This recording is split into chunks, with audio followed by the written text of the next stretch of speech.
এখন আপনার কি অবস্থা? এখন আলহামদুলিল্লাহ আমি অনেকটা ভালো আছি, সুস্থ আছি।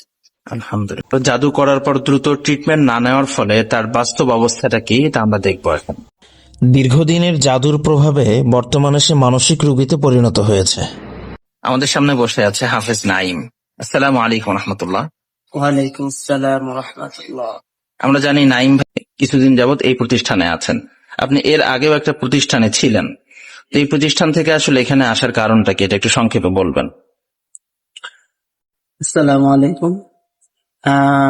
আমি একটি প্রতিষ্ঠানে ছিলাম, তো সে প্রতিষ্ঠানে অনেকদিন যাবৎ খেদমতে ছিলাম। তো জানালার পাশেই আমার প্রায় সময় খাবার রাখা হইতো, বাহির থেকে খাবার আনা, সিঙ্গারা বা খাবারগুলো রাখার পরে যে আমি অসুস্থ হয়ে পড়ি, তো আমি অনেকদিন অসুস্থ হয়ে পড়ে প্রতিষ্ঠান থেকে ছুটি নিয়ে চলে আসি এবং ট্রিটমেন্ট করাইতে থাকি, ডাক্তার রিপোর্ট বা অন্যান্য সেভাবে।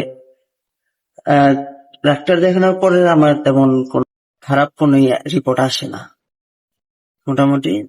তো আমি রুকিয়ার এটা বেছে নিই যে আমি রুকিয়া করি। রুকিয়া করার পরে ধীরে ধীরে ইনশাল্লাহ এবং সুস্থ হই। তারপরে আমি এই প্রতিষ্ঠানে চলে আসি।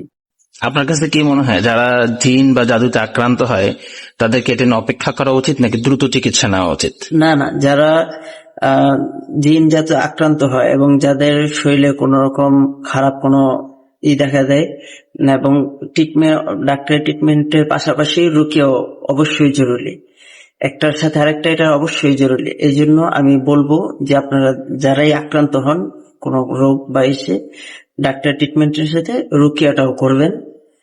আশা করি আপনারা বুঝতে পারছেন।